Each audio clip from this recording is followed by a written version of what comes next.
That is the ugliest kitten I have ever seen in my life. I am so sorry for that poor kitten. Okay, so, yeah, I meant to have a video up sooner. Another crash happened, and so I finally got off my giant Torrance's ass and installed this thing on the computer so that the save files will actually be there instead of being like, you don't have any of the temp files because we deleted them. But I'm not really broken up about this one at all because I read really crappy like last time, and I don't want it to sound crappy. Because I was like stumbling over every word in existence, like worse than Roxy types. It was awful. I'm gonna be like, there's gonna be little cuts and stuff because I'm like actively role playing, but it's friggin' Hivebent day. It's Carcat's Wriggling day, and apparently Homestuck updated, and I'm like, I'm so far behind. I meant to like do all the videos, but then I got distracted. So yeah. Moving right along. This one, yes. So they got warped up to the observatory, and I guess I should find that ominous. But I cannot lie, sir. Nothing you have said made me one iota less excited to begin this adventure. Those dastardly agents can try to assassinate me all they like. I just want to get started. That's the most awesome way to be, Jane. And it is again why you will be our leader. Sort of. Right. Still fixing to pull the strings for us, per your extensive puppet metaphor? Pulling them as we speak. I'm having Lil Seb install a real copy of the clan on another computer in your house. A clean computer, not any of this BC Corp garbage you tend to accumulate. I'll have to insist from this point onward you employ neutral devices. Shit fucks with your head. Alrighty, I think I can make that concession. Once it's installed, I'll connect with you. I'll be your server player. I know this isn't what you were hoping for, but some improvisation is in order. When you get the ball rolling, I'll try to talk some sense to that mercurial booze hound. Sounds like a plan. I do hope she comes around. It would be a bummer to play without her. She will. Say, do I even have any machines that survived the explosion besides this one? Do you even have any machines that don't inundate you with fucking hamburger helper ads and Guy Fieri's heinous propaganda? And that's apparently how that's pronounced, which I always thought was weird. But okay. I guess not. Still, some things were surely destroyed. I think Detective Pony was caught in the blast. It's unlikely Acorn survived. I almost said Alicorn. I was like, Acorn, not Alicorn. A fitting end to a life of moral compromise. So, since I'm apparently out of neutral devices, which computer is Seb installing this file on? On your dad's computer downstairs. One in the study. La la la. Okay. Such a cute little buddy bot. Gotcha. My poor dad. He surely heard the explosion. I put him through so much today. Oh no. What? Just had a dreadful thought. The kitchen is just below my room. What if he had begun baking his afternoon cake when my computer exploded? No, he's fine. And the cake's fine too. And it's chocolate. I wouldn't worry about it. Maybe I should go look? Though I'm a little afraid to. I think it'll take a lot more to kill that dude than a little falling debris. Trust me. What? I hope so. The Crockers have something of a legacy when it comes to losing forebears and mysterious explosions.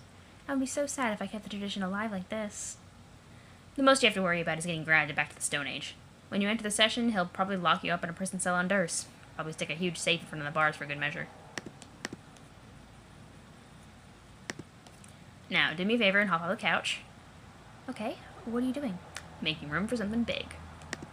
Deploy! You watched D-Stry deploy some sort of mammoth instrument onto your balcony. It's just as well he took over for Rolal. She probably would have destroyed half your house with that thing in her condition. But on the bright side, you're sure RL would have enjoyed a good knicker with you over the notion of DS deploying his mammoth instrument. Assuming it's mammoth. You wonder what she could possibly be up to. And that's why I love Roxy. She like flirts with everybody and everything is funny and cool, and like more people need to be like Roxy. Minus the booze. Or plus the booze if you know how to drink responsibly. While you're at it, you also wonder what the deal is with this cagey treatment of their names. D-Stry, Rolal, DS, RL, Strider, Lalonde. It's all starting to get a bit silly. Each of their full names has 11 characters, and you've been dancing around all but 2. Maybe it's time you were formally introduced to the last 2 characters. It's about damn time.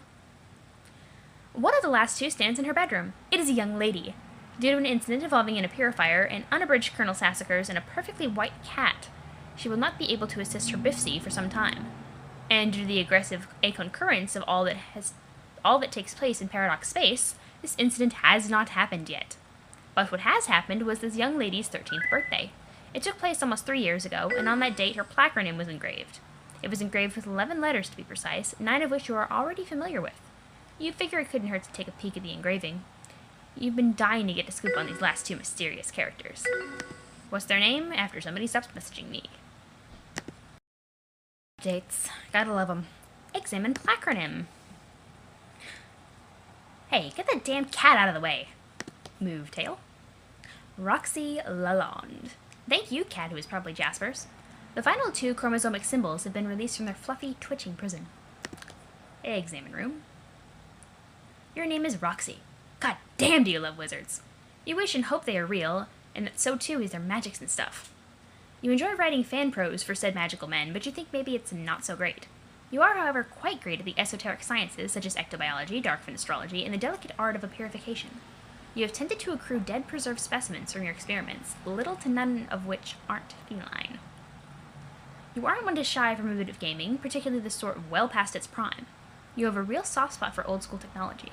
It is fair to say most of your leanings are governed by a bent for nostalgia. Your coding cred is totes for dick, basically making you the hottest shit hacker bitch you ever knew, as deadly to the grid ass as she is beautiful. You are non-seldomly known to employ a roguish demeanor toward the fellas, a habit not especially jeopardized by your non-infrequent inebriation. Which is to say, against the better judgment of one your age, you like to dip into the sauce now and then. Unless your mom is looking, which happens to be virtually never. And considering she's been known by the knowledgeable to be in possession of vision omnifold, this strikes you as a particularly stunning lapse in parental diligence. But you have good friends and many distractions to fill this void in your life. Oh. What will you do? Well, first, the things that I was remarking on the first time. She has a Super Game Boy, a GameCube, a Super Nintendo, a PlayStation, an Xbox 360, and a Wii. Which is kind of an eclectic collection. I have pretty much all of that and more, although I don't believe I own an Xbox of my own, and I really do not like the Wii. She's missing the best one, though. She has no N64. Roxy, how do you live? Okay, pausing again, because I can. It's a difficult life I live. Wail like an alley cat and blow bubbles in your drink. Roxy is not empowered to resurrect this crusty old gag template because all of a sudden, she is too busy being the other guy. We have absolutely got to peep at the last 2 letters of this Max Chill dude's name and the devil fucking double. Shit, yeah, examine that acronym. Hey, clear out that stupid pony. What is this, some sort of miniature paddock? Wake up. Dirk Strider. Thanks, pony, who is presumably a tiny Mapplehoof for some reason. The final 2 diluvial symbols have been unearthed from countless crushing ounces of slumbering pony. And I had to look up the word diluvial before I realized I know what that means. It's relating to the biblical flood. And the arche is in the ark. Which is so funny. Examine room. Turn the music down, guys. Now, something I didn't actually realize upon looking at his room. Cal has the Durst Dreamer outfit on. Everything else I pretty much didn't remark upon because I've kind of already seen his room before. And his love for all things furry and pony. Should introduce him to Mott on Fur Affinity, who does some unique, putting it lightly, horse furry porn involving genital transformation, and it would probably send him through the roof. So yeah. Your name is Dirk. Holy shit, do you love puppets. You possess the extreme dexterity to operate your false friends unseen, that is, when they are not preambulatory through your lovingly imbued mechanization. You dig writing cognitive algorithms for said apocryphal men, and you think maybe that's fucking dope. Guess what else is dope? Everything else you do. You're a sick, wicked autodidact on ancient civilizations, a self-made master of mythologue, and a preternatural pop-cultural academe. If you weren't so damn aloof and actually let people get a load, you might get described in all kinds of ways. Maybe tagged as a Renaissance ninja, philosopher prince, and flash-dead puppeteer. or perhaps a pantheonic Aronicist, gangsta logician, lucid waker, and Dursite spy. Screw descriptors, though, as if the shits you give ain't nil. You're cool with dabbling in the fine sequential arts, and your work could be viewed by some as borderline pornographic. And to those Philistines, you'll be heard wondering, what the fuck do you mean, borderline? He goes all the way. Against a better judgment of one your age, you build robots, set them to kill mode, and spar with them to death. That is, when you're not syndicating them to friends, or dueling them with rap lyrics. But you try to cool it on the deathmatch stuff when your bro is looking, which is virtually never. And considering he's had a reputation staked on some order of martial nobility, this strikes you as a staggering oversight in brotherly vigilance. You don't have the heart to hold it against him, though. What will you do? Oh, he's a heart player! God damn! There's a lot of words, though. I would kind of express annoyance at this because, like, I have a love-hate relationship with Dirk Strider, in that I think he is kind of one of the most massively overblown characters in the entire comic. He's, like, got all the special skills, and, oh, poor baby, he's depressed over everything, and just, he's the gay one, and he gets the boyfriend, and it's like, yeah, I know, his character's not supposed to be about how he's gay, but it's like, it seems like they piled all the character traits onto him, and just tossed him into the comic, so it's kind of like, okay, we get it. He's so cool that he's not cool, and he is the master of everything and knows all the stuff. So, forgive me if I'm a little bit like, like I play him regularly, and I love how quirky he can be, but it doesn't stop the narration from getting on my nerves. Blah. Okay, diddly-do. Jet your ass and twitch like a proboscis. There's no way in hell you were going to give this gag the time of day, even if you weren't suddenly totally lambasted by the character select screen again from way out of left field, inside your glasses. Once again, you were grabbing the plush by the rump. You were in absolute command of your destiny. As long as you don't pick the two characters who are grayed out, which is universally understood UI convention for unclickability. As long as both other available choices are finished being drawn. Wow, I bungled the fuck out of that, wow. Okay. As long as you don't pick the two characters who are grayed out, which is a universally understood UI convention for non-clickability. Also as long as the other available choices are finished being drawn. We are passing out free will like cheap cigars. You can still hover over them, though, and get some neat pictures. Skeeved out. Curious. Roxy and Dirk. Okay, I went with Roxy first, because Roxy's awesome. Foxy Roxy. You are now Roxy. What were you up to again? You were floating somewhere in the non-linear time stew of Paradox Space, and we were hoping to get a handle on the exact chronology of your situation. Perhaps your successive actions will oblige us? Yeah, you aren't really listening. You're gonna do whatever the hell you want. And that will be rad. So let's get the gun. Oh, what is that from? Something some friends of mine were joking about once, about getting the gun.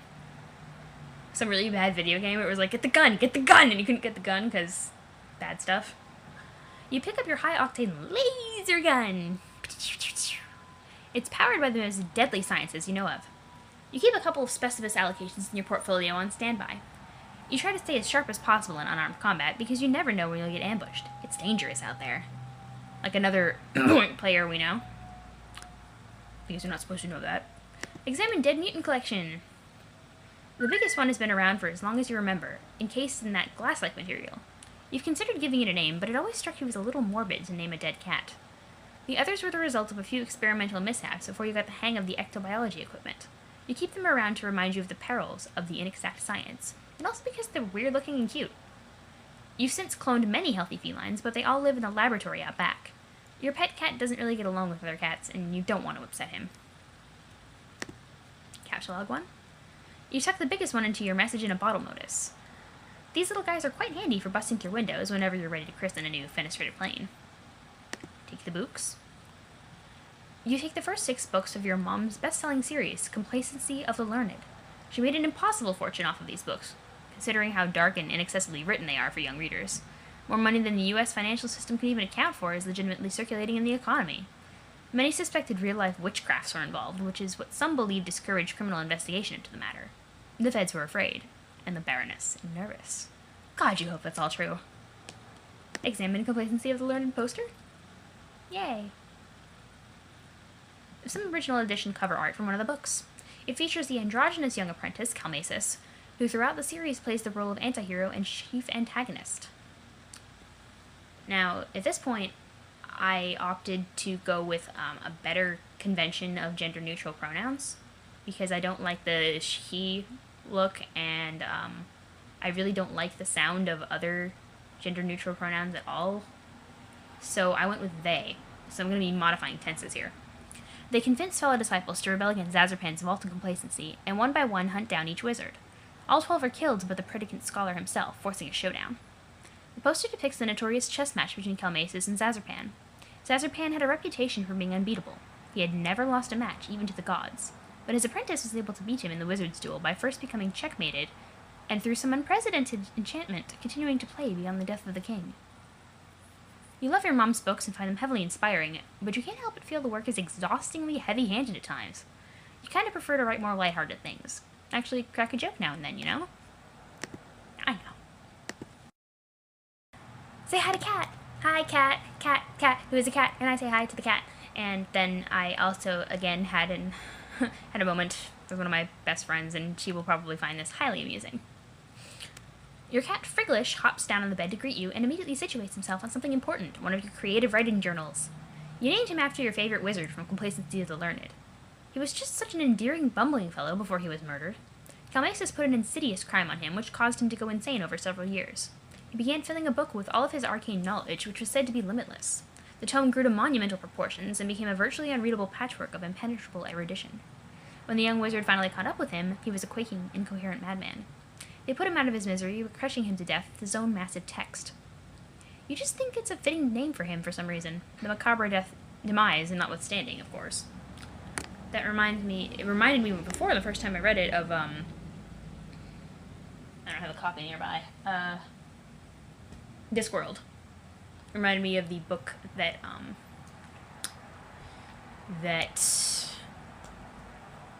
oh god, I'm having a brain fart. Rincewind accidentally read and got that spell from. And I already made a joke about Octarine Octets before, so 8 colors! 8 of them!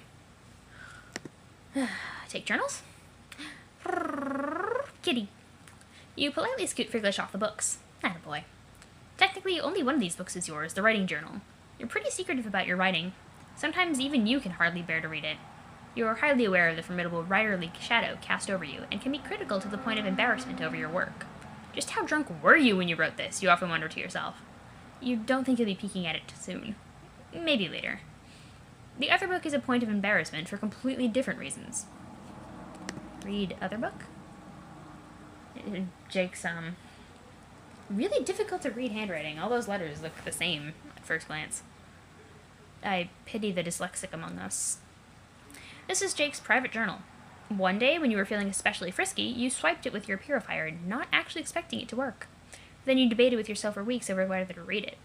When you finally took a peek, you were strangely relieved to find all this nonsense instead of his private thoughts. But you still didn't have it in you to cop to the theft. You just agreed it was a shame about its missing book. You have no idea what these letters mean. Some kind of code? Bark? Crab? Abracadabra? Cababra. Alakazam. You have no clue what was running through that kid's head. Not unlike always. It's the GCAT code, because it's bark, bark, bark, and the meow code was the code for Becquerel. Get little ray gun! I love you, Roxy. It isn't a ray gun, it's your purifier. Pretty much the only Crocker tech you can bring yourself to use. It's just too handy not to. You just plug in the coordinates you want to nab something from, point it where you want it to purify, and shoot. It'll make the thing purify right then and there, assuming no temporal conflicts. Piece of cake! Not Crocker Brain cake, though, because fuck that witch.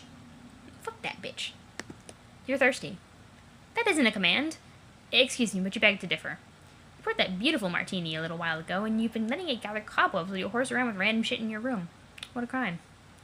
Sip martini thoughtfully. Delicious! Damn it!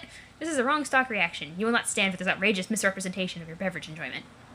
Sip martini more thoughtfully than that. Yes, it's too salty for me, though. I do not like martinis. I had a gingerbread martini once, and it was just like, oh, the salt. And I think I talked about this way back in, like, was it Act 3 or something, when Rose was drinking her martini? That's much better. As much as you enjoy an afternoon cocktail, you'll have to remember to pace yourself with these things. They're crazy strong and tend to make you kind of sleepy. Oh my, how inviting does this soft plush pile look about now?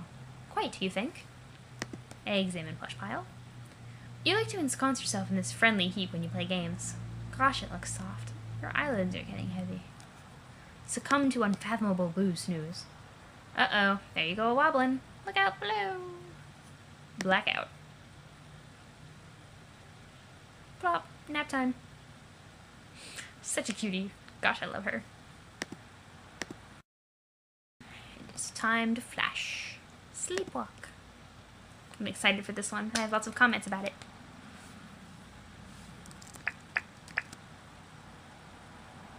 Yours.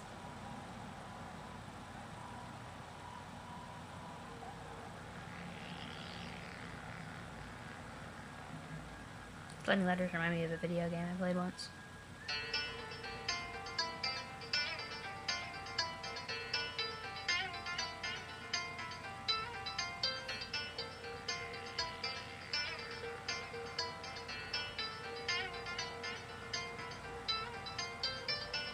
Dirk catches a glimpse. And as far as I heard, Dirk's eye color was modified to be more orange here. It was previously a little bit more red than that. There she goes into the dream bubble void.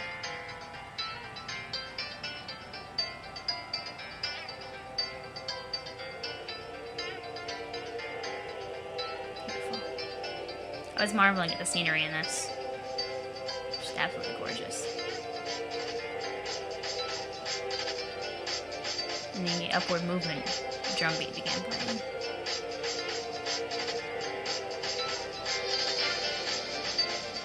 Dave, acquiesced into a radio box, has been having a threesome.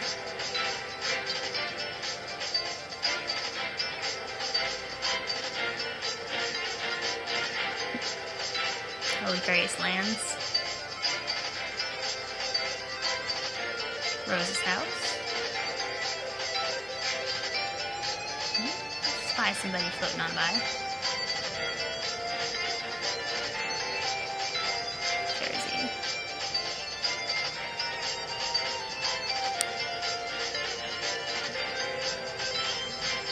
And Nikita's land diffused with card count. This part made me so happy. Another thing that was also edited, their eyes were replaced, but I'm glad that, at least in death, she got to be with him. Just like Jasper said. Mine heart. Mine shipper heart.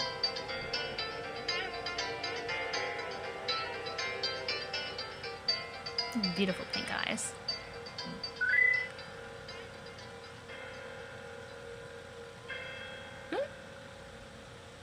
And they are awake. Just in time for me to get a message. And just as I turn the camera back on, they turn their music off. Good. Too many N-words for me. Wake up? What the heck was that all about? Oh, hey there, Friglish.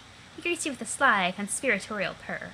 Almost as if he was privy to what you dreamt. Which is impossible, of course. It's not like he was there. Looks like some dude has been badgering you while you were asleep. Answer? She's like, The man has testified. TT began pestering Tipsy Nostalgic, TG. Roxy, awake yet? Guess not. Let me know. Whoa, damn. Hey, Zerk. Had a crazy dream. There you are. But I see your dream self hasn't returned. Must be tying one the fuck on tight already. Maybe I am. Like a beau everyone and a beautiful honey. Man, how can you be this much drunker than last time we talked? What the hell are you even drinking? Okay, but to be fair, beautiful was an intentional typo for your benefit. Because I know you loves the pose. It's a beaut. So you spying on me and Dursil again? Yeah. Fucking perv. Like, could you see there? I see precisely jack shit and a side of fuck all. That's the point. Got too sauced up and went rogue again. You're out there in your weird drifting super, independent of your waking self-awareness. You gonna go after me again? Get on your horns? Gallop me home like Prince Charming back to soon, King Dong? Oh my god! Flash, flash, flash. No, in thinking it over, it's sort of a relief. Simplifies things somewhat. It's better you stay out there for a while. There's been a problem. What did you do now? Okay, I fucked up. I kind of made a mess here, and I'm not sure what to do about it yet. No need for you to worry about it now. I'll figure something out. Until then, I'm just going to prepare for our session while I think it over. What a surprise! Another mystery for you to keep to yourself and overly cerebralize. Snore. Hey, let's talk about something cool instead, like the dream I had. Okay. First, I had some ordinary boring dreams that I don't remember. But then I dreamed that I woke up from the dream, and things got way bright and surreal, and I saw someone. I think it was supposed to be my daughter. Why do you think that? You know those dreams where you just know someone's supposed to be someone? No? Okay, well, regular people have those, I'm pretty sure, all the time. Are you thinking it was prophetic? Like a glimpse of the future? I don't know. Because that's not really how the Abyss works. It's not Skya, and we aren't Prospect Dreamers. There's nothing like that out in the Abyss. If you drift far enough, there is only horror. Terrible, terrible horror. Okay, but I'm not saying it was a future dream. It was just a glimple, and it felt real, and all I'm saying is it was a cool dream that I wish was real. Glimpse. Well, maybe it was. Maybe there's no fanciful game-supplied mechanism of prognosticism involved here. Or prognostication involved here. And you're just an ordinary run-of-the-mill psychic. I guess that's possible. Hey, Derek? What do you think it would be like if we had kids? What would it be like? Inconvenient, mostly. No, I mean, what would they be like, the kids? You ever think about it? Can't really say I have.